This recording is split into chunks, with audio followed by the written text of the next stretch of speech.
नमो अरिहन्ताणं नमो सिद्धाणं नमो आयर्याणं नमो वज्रायाणं नमो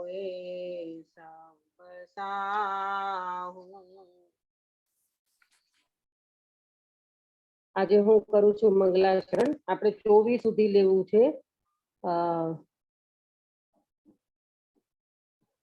અગુરુ લઘુત્વ શક્તિ થઈને 18 શક્તિથી કરીને 24 સુધીનો મંગલાચરણ કરશું. હવે આપણે આજે હું કરું છું, પછી કાલથી તમે લોકો કરજો. हर समय उपजे नष्ट हो फिर भी सदा ध्रुवता धरे। एक लाइन आगे लेसु तो आ बराबर बेससे। घटे तान बढ़ता आत्मा इत रूप रहता नित्य रे। हर समय उपजे नष्ट हो फिर भी सदा ध्रुवता धरे। उत्पाद व्यय ध्रुवता सहित नित परिणमित हो आत्मा। स्पर्श रस वर्णादि बिन रहता रूपी आत्मा। जड़ कर्म कृत रागादि काय आत्मा करता रागादि भावों का कभी यह जीव भोक्ता भी नहीं। निष्क्रिय स्वभावी आत्मा निष्कंप रहता है सदा। निश्चित असंख्य प्रदेश ही हो आत्मा के सर्वदा। निश्चित असंख्य प्रदेश ही हो आत्मा के सर्वदा।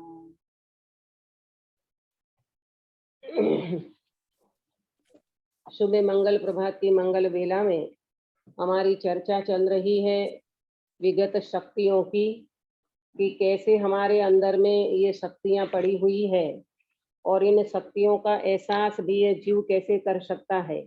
ऐसा नहीं है कि मात्र शक्ति है और शक्ति का एहसास ना हो सके। शक्ति भी है और शक्ति का एहसास भी जीव कर सकता है, और एहसास करने वाले जीव को ही अंदर में आनंद आता है, निराकुलता का वेदन होता है, शांति का वेदन होता है। जब अपन किसी चीज का, जैसे भूख लगी है और भोजन किया तो जो तृप्ति होती है उससे उसमें अच्छा लगता है। प्यास लगी है, पानी पिया तो तृप्ति हुई, पानी की प्यास बुझी तो अच्छा लगता है। माने हर व्यवहार, हर लोक व्यवहार में भी हमें जो काम करते हैं, यानी हमें जो जिस चीज की जरूरत होती है और वो चीज हमें उपलब्ध हो जाती है तो उसको उसको थोड़ी देर के लिए तृप्ति हो जाती है। इसी तरह यहाँ ये कहते हैं कि ये थोड़ी देर की तृप्ति की बात नहीं है। अगर जीव यहाँ अपने स्वभाव का एहसास करता है, अपने भगवान आत्मा का वेदन करता है, अपनी शक्तियों की व्यक्ति होती है, तो अनंत काल के लिए ये जीव तृप्त हो जाता है। हमारे भगवान देखो कैसे तृप्त हुए हैं। भगवान को कभी भी ये विकल्प नहीं आता, हमारी परम वितरागता जो प्रकट हो गई प्रभु को, तो अब भगवान को कभी राग द्वेष के कारण ही मौजूद नहीं है वहां पर। कभी अतृप्ति नहीं होगी, कभी अशांति नहीं होगी, कभी आकुलता नहीं होगी, कभी दुख नहीं होगा। ये कौन सी चीज है प्रभु ऐसी कि जिसमें एक बार जाने के बाद ऐसी तृप्ति हो जाती है कि फिर ये जीव कभी अतृप्त नहीं होता। तो आचार्य देव कहते हैं प्रभु आपके अंदर ये शक्तियां पड़ी है, आपके अंदर ये वैभव पड़ा है, आपके अंदर ये सामर्थ्य भरा पड़ा है। एक बार आप नजर करो, दृष्टि करो, बस इतनी देर है। न दृष्टा का दोष है, न दृश्य का दोष है तो मात्र वर्तमान दृष्टि का, कि जो हमारी दृष्टि, जो हमारी पर्याय पर की और लक्ष्य कर रही है, पर की और दृष्टि कर रही है। गिरीश भाई, उसको क्या करना है?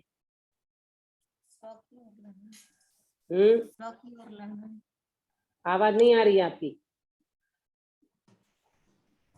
देखना को सौ की ओर मोड़ना है बस।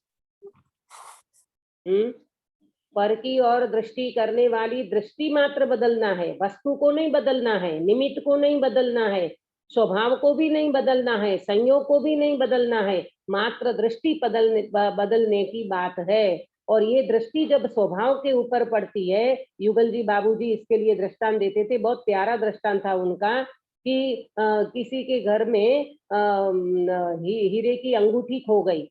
तो हीरे की अंगूठी खो गई तो अब वो हीरे की अंगूठी को पूरे फ्लैट में, पूरे कमरे में ढूंढ रहे हैं, मिल नहीं रही है, कहीं पर भी दिखाई नहीं दे रही है ना। वो ऐसे करते करते 1-2 दिन बीत गया। फिर एक दिन बाई झाड़ू लगाती है, झाड़ू लगाते लगाते जब कचरा इकट्ठा किया एक कोने में, तो उस कचरे में एक चमक हुई, एक चमकी कोई वस्तु, एक चमक मात्र दिखी। तो एक चमक मात्र देखने से सुनीता जी क्या मिल गया? अंगूठी मिल गई। एक अंगूठी। बोलो काश्मीरा बेन। अंगूठी मिल गई, हीरे की अंगूठी जो घूम रही थी वो मिल गई। क्यों आज सब नहीं हो क्या? नहीं, बोलते हैं हीरे की अंगूठी मिल हीरे गई। की अंगूठी। आज किसी का मौन व्रत है क्या? जवाब नहीं आ रहा है किसी का भी? जवाब तो दे रहे दीदी, लेकिन पता नहीं बोल रहा है दीदी को नहीं बोलो। आपको आवाज नहीं आ रही है लगता है। हाँ, हम ध्यान लोग में तो चले बोल गए रहे क्या? स्वभाव में चले गए सब लोग? नहीं दीदी, हम आत्मा लोग की बोल रहे अनुभूति करने बैठ गए क्या? दीदी को सुनाई नहीं बोल देता। बहुत अच्छी बात है। बोलो सुधा बेन। हम लोग बोल रहे हैं, आपको सुन नहीं प्रेमलता रहा जी। देता है। दीदी आप अच्छा, हाँ, सॉरी, मैंने ही कानों पे नहीं लगाया। देखो कैसा है, अपनी गलती ही जीव को नजर नहीं आती। ये अनादिकाल से यही तो हुआ है। हाँ, अब आया। बोलो क्या कह रहे हो प्रेमलता जी? हीरे की अंगूठी मिल गई। अंगूठी मिल गई दीदी। हाँ, अंगूठी मिल गई, है ना। आया समझ में? एक चमक दिखी और हीरा मिल गया। एक चमक दिखी और ख्याल आ गया कि ये हीरा, ये हीरा, ये हीरा। इसी तरह भगवान कहते हैं, एक ज्ञान लक्षण मिल गया तेरे को, अंदर में तेरे स्वभाव का मात्र एक चिन्ह मिल गया। ये जानना जानना जानना जानना कहाँ से हो रहा है? अरे ये मैं जाननहार। जैसे लक्षण मिला और पूरा लक्ष्य मिल गया, जैसे चमक दिखी और पूरा हीरा मिल गया। इस तरह से हमारे भगवान आत्मा की शक्तियों का वैभव है प्रभु। ऐसे वैभव को अपन मात्र दृष्टि करेंगे तो अपने वैभव पर्याय में प्रकट जरूर होगा। कल हमने 17 नंबर की शक्ति की बात की थी, अगुरु लघुत्व शक्ति। उसमें जरा सा सुधार करना है। मैंने संस्कृत की परिभाषा देखी ना, तो उसमें एक शब्द छूट गया था। सतस्थान प्रतीत वृद्धि हानि रूप परिणमित स्वरूप प्रतिष्ठित अगुरु लघुत्व शक्ति। ये जरा सा शब्द नोट करना आप इसमें, क्योंकि अपन हिंदी पढ़ते हैं ना, तो वो संस्कृत में परिभाषा प्रॉपर होती है आचार्यों की। तो एक शब्द जरा सा छूटा है उसमें, सतस्थान पतित वृद्धि हानि रूप परिणमित स्वरूप प्रतिष्ठित अगुरु लघुत्व शक्ति। स्वरूप प्रतिष्ठित अगुरु लघुत्व शक्ति। मालूम इसका अर्थ क्या निकलता है? कल तो हमने बात की, बात तो बिल्कुल सही है कि षटगुणी हानि वृद्धि होने पर भी, षटगुणी हानि वृद्धि होने पर भी, फिर से बोलिए ना दीदी, फिर से बोलिए। हाँ, नहीं बात तो वही है, षटस्थान पतित वृद्धि हानि रूप परिणमित स्वरूप प्रतिष्ठित अगुरु लघुत्व शक्ति। ये स्वरूप प्रतिष्ठित शब्द छूट गया था। आया ख्याल में सुनीता जी? हाँ दीदी, है ना, बराबर हुआ गिरीश भाई? षटस्थान पतित वृद्धि हानि रूप परिणमित स्वरूप प्रतिष्ठित अगुरु लघुत्व शक्ति। अब इसका अर्थ क्या निकलेगा? कल तो हमने अर्थ किया है तो बराबर, पर ये शब्द अगर जोड़ेंगे ना तो मालूम क्या बनेगा? षटगुणी हानि वृद्धि होने पर भी षटगुणी हानि वृद्धि होने पर भी स्वरूप प्रतिष्ठित, जीव अपने स्वरूप में प्रतिष्ठित रहता है, अपने स्वरूप में शोभायमान होता है। किसी को ये लगे कि दीदी इतनी सारी हानि हो जाएगी, 6 गणी हानि हो जाएगी, 6 गणी वृद्धि हो जाएगी, तो अंदर में कुछ गड़बड़ तो नहीं हो जाएगा? ये पर्यायों में ऐसी हानि वृद्धि होने पर भी स्वरूप का क्या होगा? बोले स्वरूप अपने स्वरूप में प्रतिष्ठित रहता है, स्वभाव अपने स्वभाव में प्रतिष्ठित रहता है, उसी में उसकी शोभा है। यानी कुल मिलाकर के स्वरूप का कुछ बिगड़ेगा नहीं, स्वरूप अपने अपने स्वभाव में प्रतिष्ठित रहता है, ज्यों का त्यों रहता है, विद्यमान रहता है, उसमें कुछ भी फर्क नहीं पड़ता। ऐसी शक्ति का नाम है अगुरु लघुत्व शक्ति। बराबर? ये सारी चर्चा हमने कल कर चुके हैं। आज अपन चलते हैं 18वें नंबर की शक्ति में, जिसका नाम है उत्पाद व्यय ध्रुवत्व शक्ति। क्या नाम है? उत्पाद व्यय ध्रुवत्व शक्ति। सबसे पहले परिभाषा नोट करेंगे। उत्पाद व्यय ध्रुवत्व शक्ति परिभाषा, क्रम वृत्ति रूप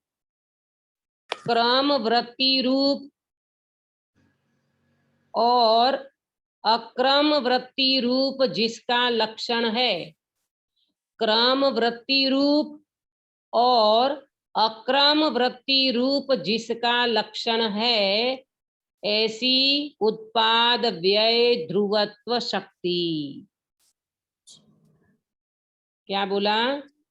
क्रम वृत्ति रूप और अक्रम वृत्ति रूप जिसका लक्षण है।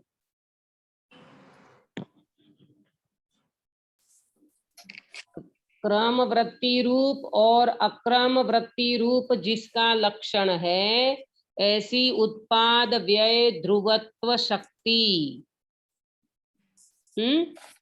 बराबर? अब देखो, क्रम वृत्ति और अक्रम वृत्ति का मैं आपको अर्थ बताती हूँ। इसका शब्दार्थ क्या है? क्रम वृत्ति माने एक के बाद एक, क्रम होता है ना, क्रम 1 2 3 4 5 क्रम। इसी तरह क्रम वृत्ति माने जिसका एक के बाद एक पर्याय होती है, उसको कहते हैं क्रम वृत्ति।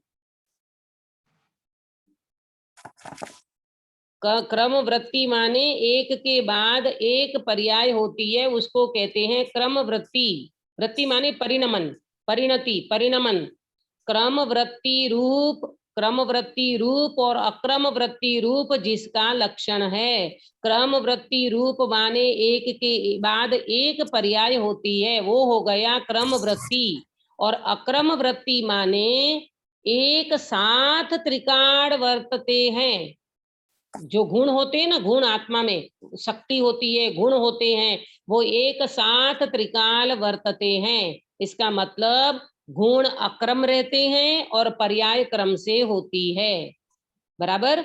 क्रम वृत्ति माने पर्याय एक के बाद एक होती है, और अक्रम वृत्ति माने गुण क्या होते हैं? अक्रम रूप से होते हैं, माने त्रिकाल वर्तते हैं।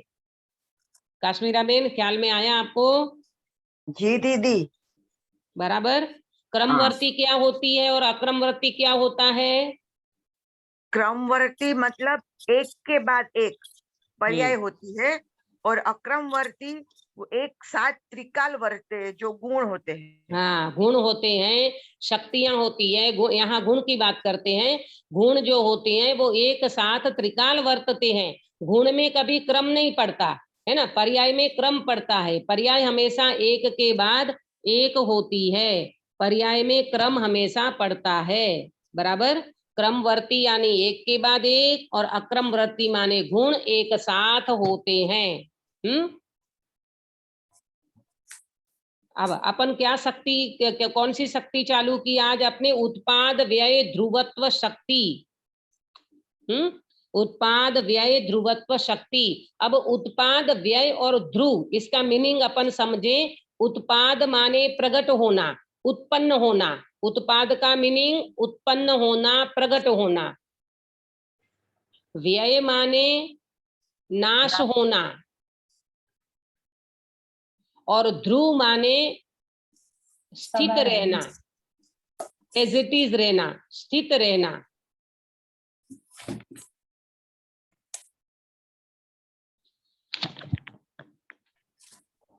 बराबर। उत्पाद व्यय ध्रुव, उत्पाद व्यय ध्रुव, अपन तो कई बार ये वाली जो बात है ना, उत्पाद व्यय द्रव्य युक्तम सत सत द्रव्य लक्षणम, ये कहाँ आता है? तत्वार्थ सूत्र। हाँ, तत्वार्थ सूत्र के शायद 8वें अध्याय का 28-29 कुछ बोल है, वो अपना वो है, सूत्र है ना। उत्पाद व्यय द्रव्य युक्तम सत और सत द्रव्य लक्षणम। उत्पाद व्यय जो ध्रुवपना, ये वस्तु का बंधारण है, ये वस्तु का बंधारण है। क्या है बंधारण वस्तु का? उत्पाद व्यय ध्रुव, ये द्रव्य गुण पर्याय देखो सुनो ध्यान से, द्रव्य गुण पर्याय ये वस्तु का स्वभाव है, द्रव्य गुण पर्याय ये वस्तु का स्वभाव है, बंधारण है। और उत्पाद व्यय ध्रुव ये वस्तु का स्वरूप है, स्वरूप है माने उत्पाद व्यय ध्रुव सहित ही कोई वस्तु होती है। फंक्शन जिसको कहेंगे ना अपन, एक वस्तु होती है और एक वस्तु में फंक्शन होता है। जैसे ये घड़ी है, तो ये घड़ी क्या है? एक वस्तु है, एक पदार्थ है। फिर इसमें फंक्शन क्या है गिरीश भाई? मतलब टाइम दिखाती है। समय बताना। ये घड़ी टाइम दिखाती है, तो इसमें फंक्शन के बिना टाइम होता है क्या? नहीं। इसका 1 घंटे का जो कांटा होता है, सेकंड वाला होता है, मिनट वाला होता है, ये पूरा इसका फंक्शन चलता है, तब अपने को इसमें से टाइम मिलता है।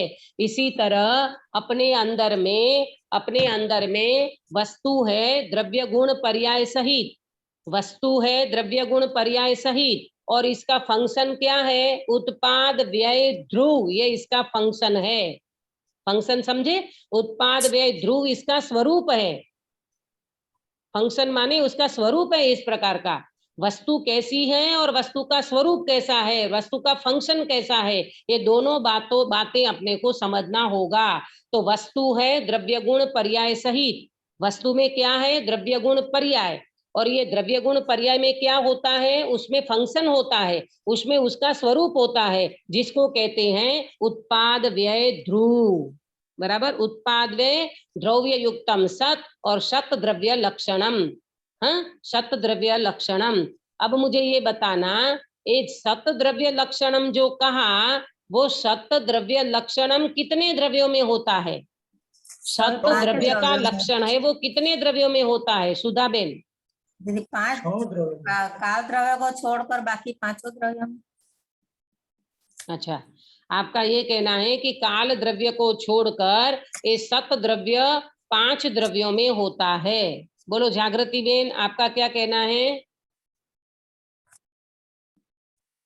आकाश तो अनंत है ना, तो उसमें उत्पाद ये आकाश की बात नहीं कर रहे हैं, ये सुधा बेन का आंसर तो ये आया कि काल द्रव्य को छोड़ के बाकी के जो 5 द्रव्य हैं उनको सत द्रव्य लक्षणम कहा। आपका क्या जवाब है? 5 द्रव्य तो आएंगे पर आकाश नहीं आएगा। अच्छा, आपका कहना है 5 द्रव्य आएंगे, आकाश नहीं आएगा। सुनीता जी, आपका क्या कहना है? दीदी मुझे तो लगता है सभी द्रव्य में होता है, सभी द्रव्य सत्य है। हाँ, सत द्रव्य आपका लक्षण कहना है सभी द्रव्य सत है, और सभी द्रव्य सत होने के कारण 6 द्रव्य में सतपना पाया जाता है। काश्मीरा बेन, आंसर सही है या गलत सुनीता जी का? सही है दीदी, सभी द्रव्य में होता है। हाँ, सत द्रव्य लक्षण माने सत सत्ता सबकी है, सब सत है, असत कोई नहीं है, सबकी सत्ता है। तो सुधा बेन को ये लगा होगा कि काल द्रव्य को क्यों छोड़ दिया, कि काल द्रव्य को एक प्रदेशी कहते हैं ना, तो वो काल द्रव्य नहीं, ऐसा नहीं है। काल द्रव्य की सत्ता है कि नहीं है? काल द्रव्य की सत्ता है, सत्ता होने से वो सत है, और सत होने से सभी द्रव्यों में वो लक्षण पाया जाता है। आया समझ में? हाँ दीदी। सतपना ये द्रव्य का लक्षण है, और उत्पाद व्यय ध्रुव, अब मुझे बताना उत्पाद व्यय ध्रुव कितने द्रव्यों में होता है? अक्षा अंकित है क्या? आज शायद वो नहीं रहेंगे, आज नहीं है तो शायद उनके घर पे बहुत मेहमान है ना आज। अच्छा, कोई बात नहीं। चलो, प्रेमलता जी हैं? जी दीदी। हाँ बोलिए, ये उत्पाद व्यय ध्रुव ये कितने द्रव्यों में होता है? जीव और पुद्गल में दीदी। अच्छा, आपका कहना है जीव और पुद्गल में उत्पाद व्यय ध्रुव होता है और बाकी के द्रव्यों में नहीं होता। बोलो किरण बेन, आपकी बेन का आंसर सही है या गलत? दीदी मेरे ख्याल से सही है, क्योंकि उसी में तो व्यय और वो उत्पाद होंगे ना, किसमें? जीव और अजीव में। बाकी काल तो नष्ट होता नहीं, काल तो वैसे ही रहता है, न उत्पाद होता है। आपको मतलब पहले सही ये तो, हाँ, आपको पहले ये पता होना चाहिए कि उत्पाद व ध्रुव होता क्या है। ये सारी चर्चा हमारी जैन सिद्धांत प्रवेशिका में हो चुकी है। उत्पाद व ध्रुव वाली बात में उधर आ चुकी है। आपको ये ख्याल में आना चाहिए कि 6 द्रव्यों में उत्पाद व ध्रुव होता है कि नहीं। गिरीश भाई, क्या आंसर है आपका? यह द्रव्य का मूलभूत लक्षण है कि हर एक द्रव्य उत्पाद व ध्रुव। हाँ, अरे हर एक द्रव्य द्रव्य गुण पर्याय सहित होता है, तो हर एक द्रव्य में उत्पाद व ध्रुव का फंक्शन होता ही होता है। आप कंफ्यूजन क्यों हो रहे हो? कोई बोलता है कि काल द्रव्य को छोड़ के, कोई कहता है जीव पुद्गल में होता है। नहीं प्रभु, 6 द्रव्य में द्रव्य गुण पर्याय होता है और 6 द्रव्य में उत्पाद व ध्रुव होता है। पहले ये पक्का करो बिल्कुल। ऐसा ना हो कि अपन आगे आगे निकल गए और पीछे अभी ये चीज का भी अपने को पता ना हो। ये तो बिल्कुल कॉमन जनरल नॉलेज में अपन इसको बिल्कुल कॉमन बात कहेंगे कि कोई भी द्रव्य होता है, देखो सुनो फिर से ध्यान से, कोई भी द्रव्य होता है वो द्रव्य हमेशा सत होता है। सत माने उनकी सत्ता त्रिकाल होती है। तो सत द्रव्य लक्षणम, सत ये 6 द्रव्य के लक्षण है, 6 द्रव्य का लक्षण है। अब वो सत्ता कैसी होती है? तो बोले सत्ता द्रव्य गुण पर्याय सहित होती है।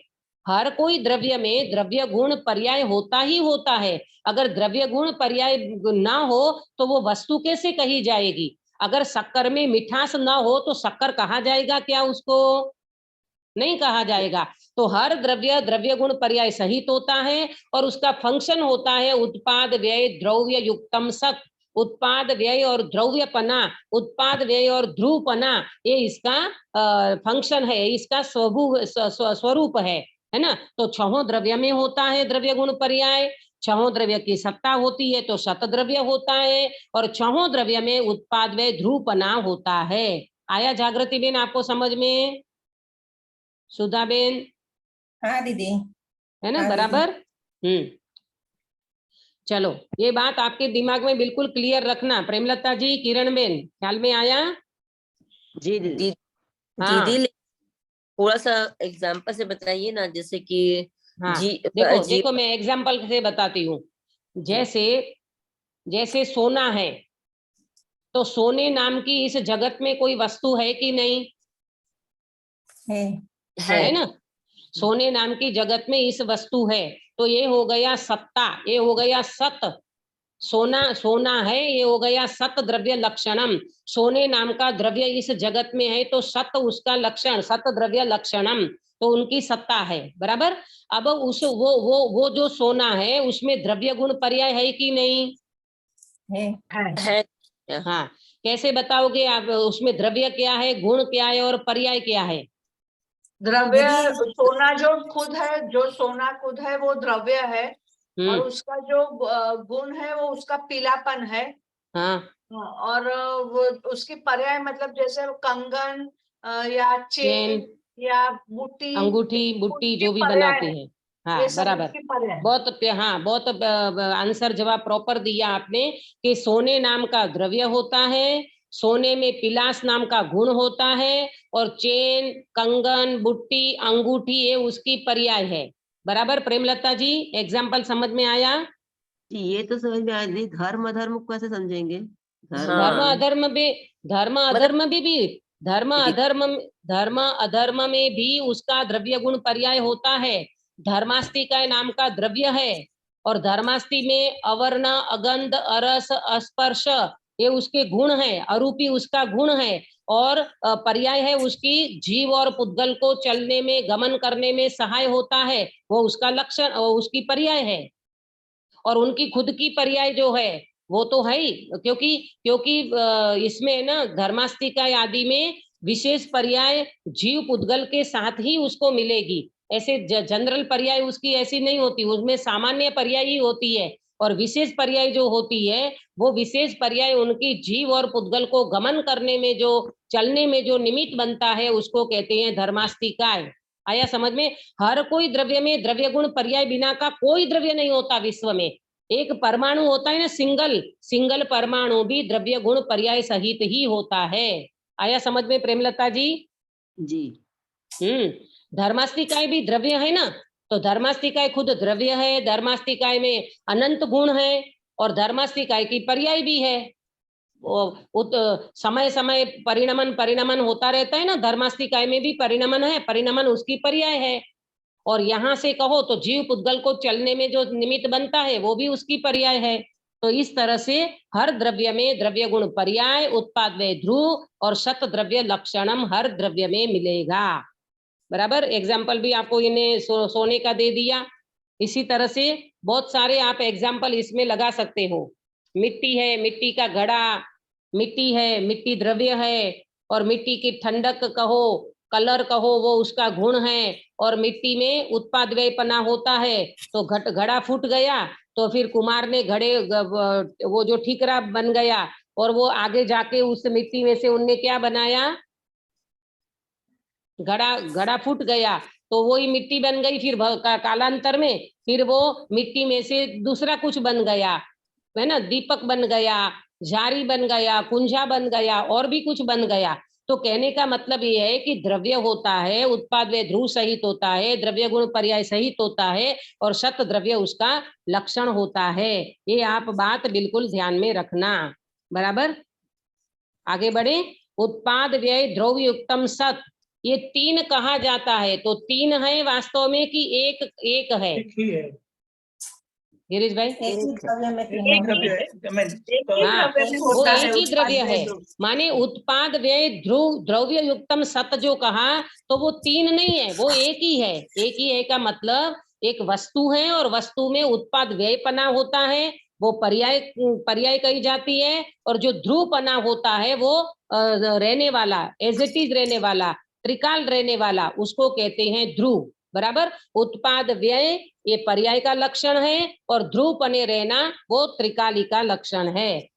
इस तरह से वस्तु एक है। देखो, वस्तु एक है, वस्तु को समझने का एंगल दो है। उत्पाद व्ययपना ये पर्याय को सूचित करता है, और ध्रुवपना ये त्रिकाल को सूचित करता है। ध्रुवपना कायम रहता है, और उत्पाद व्यय में चेंजेस होता है, बदलना होता है, चेंज होता है। बराबर? जी। अच्छा, अब अपन समझते हैं, अगर बिंदु में आगे बढ़ती हूँ। अगर उत्पाद व्यय ध्रुव में उत्पाद व्यय नहीं होता और अकेला ध्रुव होता, तो क्या क्या समस्या खड़ी होती, तो क्या दिक्कत होती? परिणमन नहीं होता, परिणाम, हाँ, सुनो, परिणाम चेंजेस दिखते हैं। परिणमन नहीं होता, वो परिणमन को तो उत्पाद व्यय कहते हैं। मेरा प्रश्न समझो कि उत्पाद व्यय नहीं होता और अकेला मात्र ध्रुव होता, तो क्या समस्या खड़ी होती? आप प्रश्न तो नोट करो पहले। उत्पाद व्यय नहीं होता और मात्र ध्रुव होता, तो क्या समस्या होती? काश्मीरा बेन?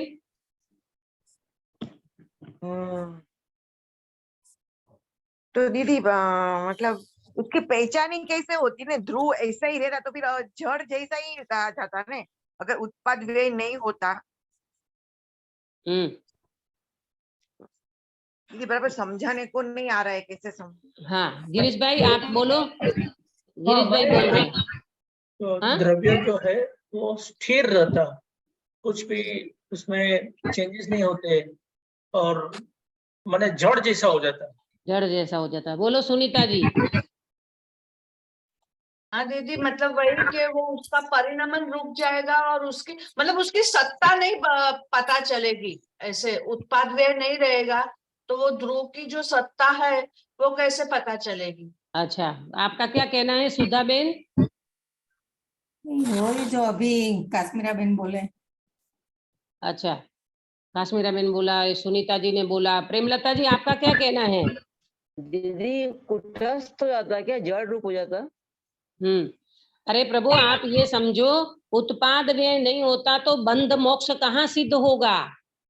ये उत्पाद व्यय होता है तभी तो जीव बंधन में से छूट करके मुक्ति को प्राप्त होता है। उत्पाद व्यय नहीं होगा तो संसार की सिद्धि नहीं होगी, उत्पाद व्यय नहीं होगा तो बंध की सिद्धि नहीं होगी, उत्पाद व्यय नहीं होगा तो मोक्ष की सिद्धि नहीं होगी। ये सारा परिणमन होता है तभी तो जीव बंधन में से छूट करके मोक्ष में जाता है। अगर उत्पाद व्यय नहीं होता, परिणमन नहीं होता तो संसार ही बना रहता है ना। तो संसार ही, आवाज किसकी आ रही है? उत्पाद व्यय नहीं होता। दीदी आपके आप फोन में से आती है आपके। मेरे फोन में से आ रही है आवाज? हाँ क्यों भाई?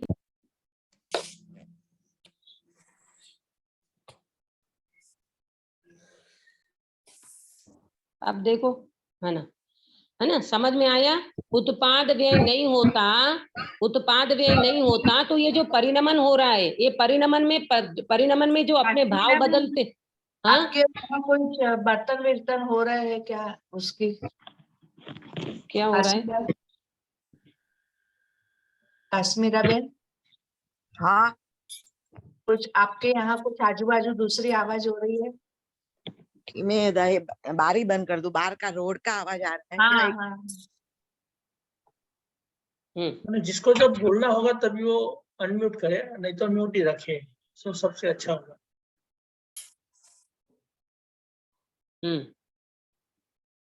बात समझ में आई आप लोगों को?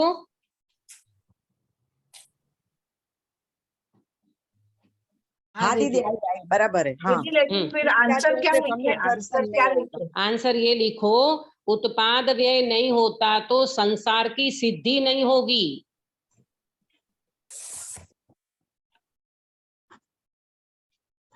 उत्पाद व्यय नहीं होगा तो बंध मोक्ष की सिद्धि नहीं होगी। संसार की सिद्धि की संसार की से मुक्ति। संसार भी कहाँ है? संसार उत्पाद व्यय में तो संसार है, संसार की सिद्धि नहीं होगी। माने ये जीव बंधन में पड़ा है तो बंधन संसार है कि नहीं? जी जी जी, हाँ समझ। हाँ, ऐसे समझो, बंध मोक्ष नहीं रहेगा, बंध मोक्ष की सिद्धि नहीं होगी तो संसार की सिद्धि नहीं होगी, है ना। हाँ, ये बात हो गई। अब ध्रुव नहीं होगा, ध्रुव नहीं होगा तो क्या समस्या होगी? अब ध्रुव नहीं होगा तो क्या समस्या होगी? बोलो, कौन जवाब देगा? ध्रुव नहीं होगा तो उत्पाद व्यय ज्यादा होगा टाइम- किसमें? उत्पाद व्यय तो ध्रुव में ही तो होता है। हाँ, उत्पाद व्यय ध्रुव में ही तो होता है, ये तो आपकी बात सही है। लेकिन कोई कल्पना करो कि ध्रुव नहीं होगा तो क्या होगा? अरे ध्रुव नहीं होगा तो आत्मा प्रतिक्षण मरता रहेगा, है ना, जन्म मरण करता रहेगा, उसको कोई ठिकाना ही नहीं मिलेगा स्थिर होने का।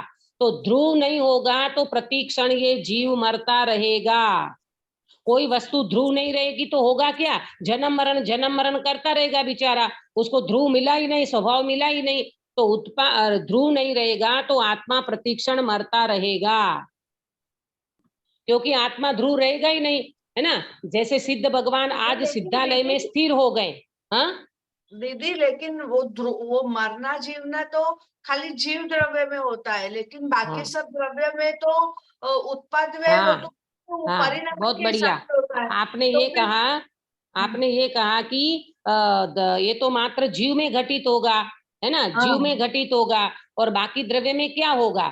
बाकी द्रव्य में भी मात्र अगर अपन देखो, बाकी द्रव्य में भी उत्पाद व्यय नहीं माने और अकेला ध्रुव मानेंगे ना, तो अकेला ध्रुव मानेंगे तो वो कुटस्थ हो जाएगा, परिणमन सिद्ध नहीं होगा, वो कुटस्थ हो जाएगा। वो द्रव्य द्रव्य हमेशा ध्रुव रहता है पर ध्रुव कभी कुटस्थ नहीं होता। फिर से मैं बोलती हूँ, ध्रुव हमेशा नित्य तो रहता है, ध्रुव हमेशा त्रिकाल तो रहता है, परंतु ध्रुव कभी कुटस्थ नहीं होता, निष्क्रिय नहीं होता। बराबर।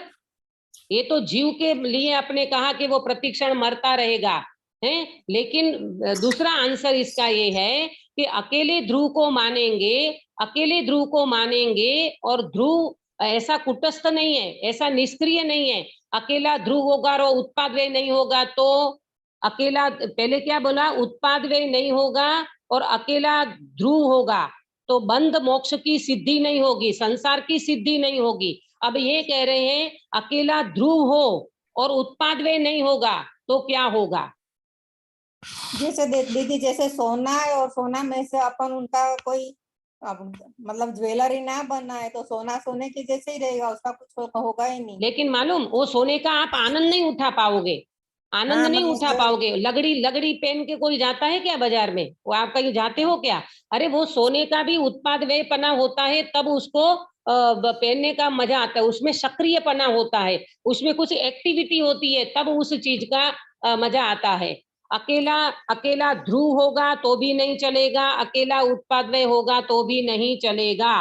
अकेला उत्पाद व्यय, देखो पहले मैंने ये बताया, उत्पाद व्यय नहीं होगा तो क्या समस्या होगी? बोले उत्पाद व्यय नहीं होगा तो संसार की सिद्धि नहीं होगी, बंध मोक्ष की सिद्धि नहीं होगी। अगर कोई व्यक्ति अकेले ध्रुव को ही स्वीकार करे, अकेले ध्रुव का ही स्वीकार करे, नहीं सॉरी, अकेले उत्पाद व्यय को ही माने, अकेले उत्पाद व्यय को ही माने, ध्रुव को नहीं माने तो क्या होगा? तो ध्रुव के बिना उत्पाद व्यय होता ही नहीं है, कोई वस्तु तो होना चाहिए ना। ध्रुव के बिना उत्पाद व्यय नहीं होता। बोलो ये पर्याय कहाँ से आती है? पर्याय किस में से प्रकट होती है काश्मीरा बेन? ध्रुव में से दीदी। ध्रुव में से प्रकट होती है, इसीलिए ध्रुव होना जरूरी है। अकेला उत्पाद व्यय ही हो और ध्रुव नहीं हो तो भी नहीं चलेगा, अकेला ध्रुव हो और उत्पाद व्यय नहीं हो तो भी नहीं चलेगा। इसीलिए वस्तु का बंधारण क्या बताया, स्वरूप कैसा बताया? उत्पाद व्यय ध्रुव युक्तम सत। उत्पाद व्यय और ध्रुवपना ये तीनों चीजें साथ में रहती है, साथ में रहती है माने तीनों एक ही वस्तु में पाया जाता है। एक ही वस्तु का ये दो समझने का एंगल है। उत्पाद व्यय पर्याय में होता है और ध्रुवपना जो होता है वो त्रिकाल रहता है।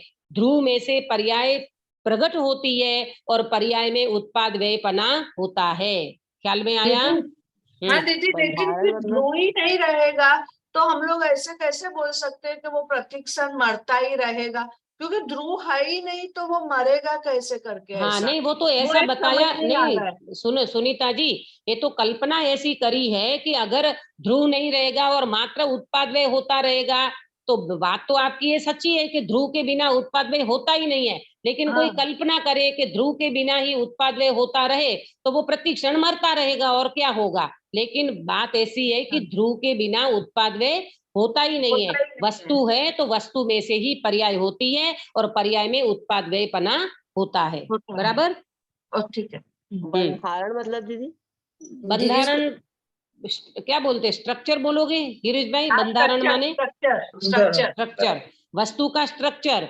जैसे मकान है तो मकान का बंधारण होता है ना, मकान का स्ट्रक्चर होता है ना, इसको कहते हैं बंधारण। तो बात क्या निकल करके आई? ध्रुव के बिना उत्पाद व्यय नहीं होता और उत्पाद व्यय के बिना ध्रुव नहीं होता। दीदी इसको कैसे लिखे फिर? ध्रुव नहीं होगा तो प्रतीक्षण ये जीव मरता रहेगा, इतना बताया था उसका जो हाँ, समझा। प्रतिक्षण ये जीव मरता रहेगा, यानी कुल मिला करके ध्रुव होता ही होता है। ध्रुव के बिना ध्रुव कोई नहीं रहेगा वस्तु तो नहीं अस्तित्व होती। नष्ट हो जाएगा, हाँ उसका अस्तित्व नष्ट हो जाएगा। हाँ, ध्रुव के बिना अस्तित्व ही नहीं रहेगा, ऐसा भी लिख सकते हो। और ध्रुव के बिना कोई वस्तु रहती ही नहीं है, ध्रुव के बिना वस्तु रहती नहीं है ना। तो ध्रुव तो होना ही होना है।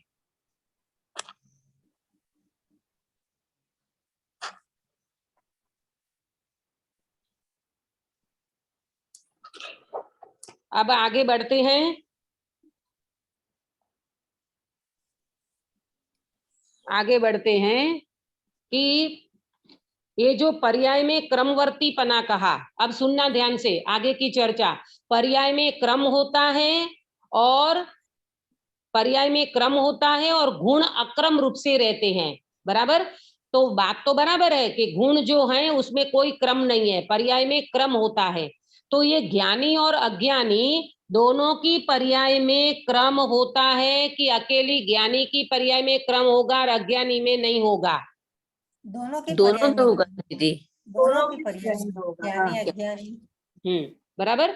अब सुनना ध्यान से कि ज्ञानी और अज्ञानी दोनों की पर्याय तो क्रम से होती है, तो फिर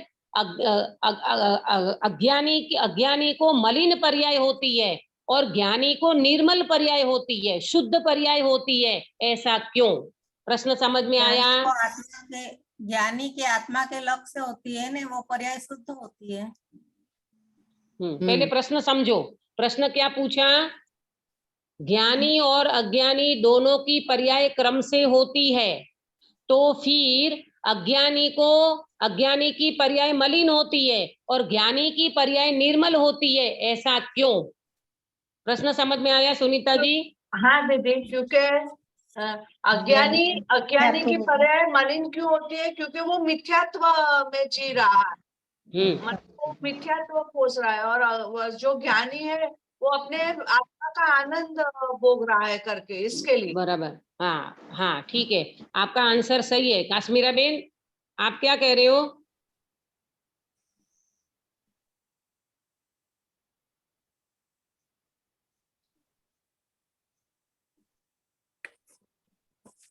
बोलो। काश्मीर, हाँ, आपका आंसर बिल्कुल सही है कि भाई ज्ञानी और अज्ञानी दोनों की पर्याय होती क्रम से है, लेकिन अज्ञानी पर की ओर लक्ष्य करता है, अज्ञानी की दृष्टि पर की ओर है, अपने स्वभाव में नहीं है, इसीलिए उसका निर्मल परिणमन नहीं होता। और ज्ञानी अपने स्वभाव का आश्रय कर लिया, अपने स्वभाव की ओर दृष्टि कर ली, तो ज्ञानी का निर्मल परिणमन हो गया, इसीलिए ज्ञानी की पर्याय निर्मल होती है, रत्नत्रय की होती है, मोक्ष मार्ग की पर्याय प्रकट होती है, और अज्ञानी की मिथ्या दर्शन, मिथ्या ज्ञान और मिथ्या चारित्र, संसार मार्ग की ही पर्याय प्रकट होती रहती है, उसको मलिन पर्याय कहते हैं। आया समझ में? पर्याय दोनों की क्रम से है, पर्याय दोनों की एक के बाद एक होती है, परंतु अज्ञानी की पर्याय मलिन होती है, क्योंकि अज्ञानी का लक्ष्य पर की ओर है, और ज्ञानी की पर्याय निर्मल होती है, क्योंकि ज्ञानी की दृष्टि अपने स्वभाव की ओर है।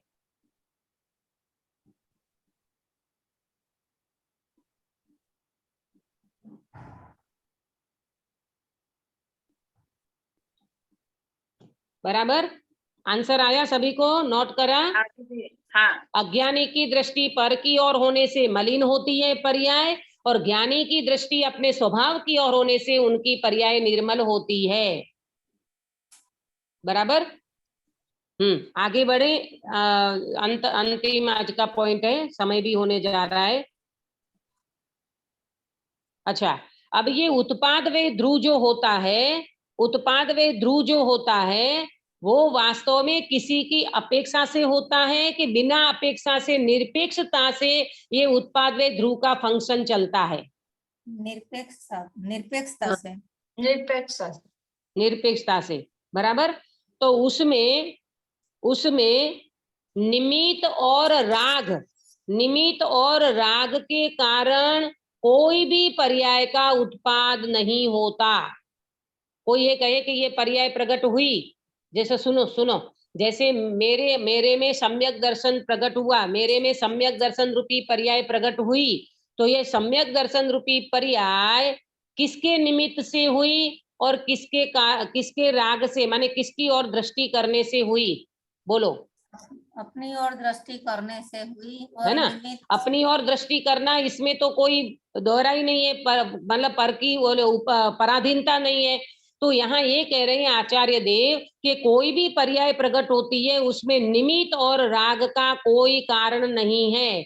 निमित्त और राग के कारण कोई भी पर्याय प्रकट नहीं होती। निमित्त में देवशास्त्र गुरु ले लेना, अथवा कर्म का उदय भी लेना, है ना? कर्म के उदय से कोई पर्याय प्रकट होती है क्या?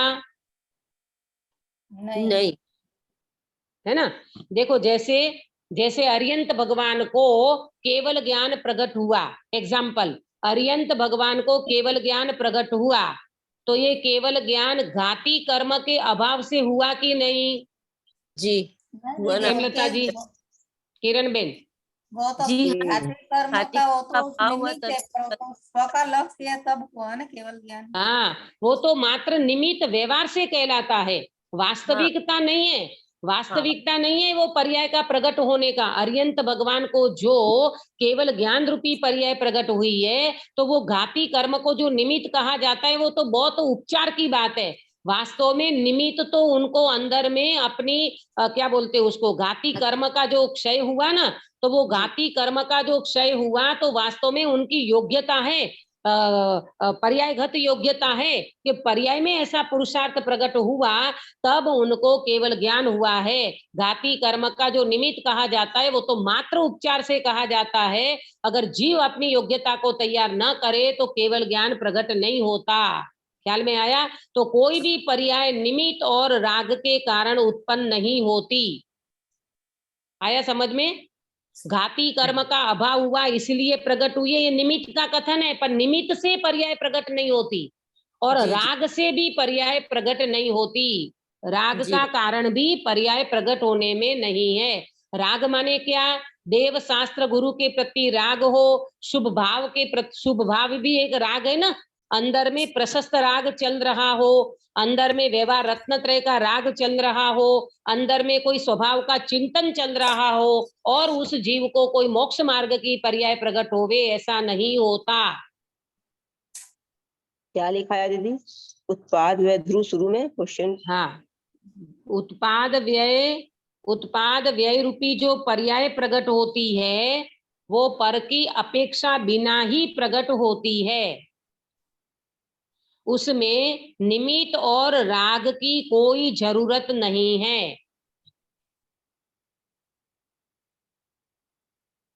दीदी स्वयं अपनी योग्यता से प्रकट होती है। पर्याय हमेशा सटकारक से होती है ना, अपने सटकारक से। कर्ता, कर्म, करण, संप्रदान, अपादान और अधिकरण, अपने ही सटकारक से पर्याय प्रकट होती है। उसमें दूसरे किसी का हस्तक्षेप नहीं है, ना कोई राग, ना कोई निमित्त, ना दूसरा कोई कारण। बराबर? दीदी एक बार बोलेंगे क्या? उत्पाद व्यय ध्रुव। उत्पाद व्यय जो पर्याय में होता है, उत्पाद व्यय होता है माने पर्याय में पर्याय उत्पाद व्यय होता है ना पर्याय में, तो उत्पाद व्यय के कारण पर्याय प्रकट होती रहती है, व्यय होता रहता है। तो ये जो पर्याय में उत्पाद व्यय जो पर्याय में समय समय होता है वो किसी पर की अपेक्षा बिना ही होता है। उसमें निमित्त और राग का कोई कारण नहीं होता। ये कर्म के उदय के निमित्त से पर्याय हुई या अमुक प्रकार का राग है इसलिए ये पर्याय हुई, ऐसा बिल्कुल नहीं है। बराबर? तो ये उत्पाद वे द्रव्यपना तो बहुत अच्छी बात है ना। उत्पाद वे ध्रुव तो हमारा स्वभाव है। हम कई बार पर्याय को देख करके एकदम पर्याय को देख करके माने पर्याय की और पर्याय की बात सुन करके हम एकदम हतोत्साहित हो जाते हैं, नाराज हो जाते हैं, उदास हो जाते हैं, निराश हो जाते हैं। कहते बिल्कुल पर्याय को देख करके निराश होने की जरूरत ही नहीं है। ये पर्याय अपने सटकारक से होती रहती है भाई। ये पर्याय है तो अच्छी बात है ना। अगर पर्याय में चेंजेस नहीं होता तो गिरीश भाई सम्यक दर्शन कैसे होगा? बराबर? अभी मिथ्यात्व की पर्याय चल रही है और बाद में सम्यक तो होगा, तो किस में होगा? पर्याय में होगा कि द्रव्य में होगा? पर्याय में होगा। तो अच्छी बात है ना। अगर ये उत्पाद व्यय नहीं होता तो ये मिथ्यात्व की पर्याय का व्यय नहीं होता और सम्यक दर्शन की पर्याय का उत्पाद नहीं होता। तो बहुत अच्छी बात है, उत्पाद व्यय भी होना चाहिए और ध्रुव भी होना चाहिए। ध्रुव क्यों होना चाहिए सुनीता जी? ध्रुव क्यों होना चाहिए? क्योंकि उत्पाद व्यय तो ध्रुव में ही होता है ना, और ध्रुवी हाँ। जो मोक्ष जाता है, ध्रुवी मोक्ष में जाता है। ध्रुव मोक्ष में नहीं जाता, ध्रुव के आश्रय से पर्याय मोक्ष में जाती है। मोक्ष में जाती है। हाँ, हाँ, ध्रुव के आश्रय ध्रुव से, के हाँ। आश्रय से पर्याय का मोक्ष होता है। अगर उत्पाद व्यय अपन ये कहते हैं ना कि ध्रुव नहीं होगा, तो ध्रुव के बिना उत्पाद व्यय होगा कहाँ, किसमें? ये जो फंक्शन चालू है ना उत्पाद व्यय का, प्रकट होना नष्ट होना, प्रकट होना नष्ट होना, ये सारा उत्पाद व्यय ये पर्याय प्रकट होती है ध्रुव में से है। और फिर ये तो अभी व्यवहार की बात है। मालूम, एक बात मैंने आपके सटकारक जो पढ़ाया था तब कही थी, पर्याय ध्रुव से भी प्रकट नहीं होती, ध्रुव में से भी प्रकट नहीं होती, पर्याय अपने सटकारक से प्रकट होती है। ये पर्याय की चरम सीमा का स्वतंत्रपना है। ये पर्याय का चरम सीमा का स्वतंत्रपना, इसकी चर्चा अपन कल करेंगे। ये पहले कर चुके हैं अपन, षटकारक की जो प्रकरण चला था जैन सिद्धांत प्रवेशिका में, ये दोनों एंगल हैं, दोनों बातें हैं। द्रव्य में से पर्याय आती है, ये भी एक एंगल है, और पर्याय अपने षटकारक की योग्यता से होती है, ये भी एक एंगल है। इसके ऊपर आप विचार करना, कल अपन इसकी चर्चा करेंगे। उत्पाद व ध्रुवत्व शक्ति बहुत मार्मिक शक्ति है, बहुत अच्छी शक्ति है। अच्छी शक्ति माने इतनी मार्मिक शक्ति है कि इसका अगर स्वरूप जीव एक बार समझ जाए तो उसको संसार में रहते हुए भी, बंध मार्ग में रहते हुए भी, बंध मार्ग माने संसार में रहते हुए भी वो व्यक्ति अपने स्वभाव का आनंद ले सकता है। उत्पाद व्यय का स्वरूप समझ ले, ध्रुव का स्वरूप समझ ले, और ये उत्पाद व्यय ध्रुवपना एक वस्तु में होते हुए भी अपनी दृष्टि कहाँ करना, कहाँ नहीं करना, कहाँ स्थित करना, एक कला जो समझ में आ जाती है तो वो व्यक्ति मोक्ष मार्ग को प्रशस्त कर लेता है। निज निधि निज में बताई यह अनंत उपकार है, इसके लिए जिन वाणी माँ को वंदना सतबार है, वंदना सतबार है। जागृति बेन, काय सर्ग कराओगे?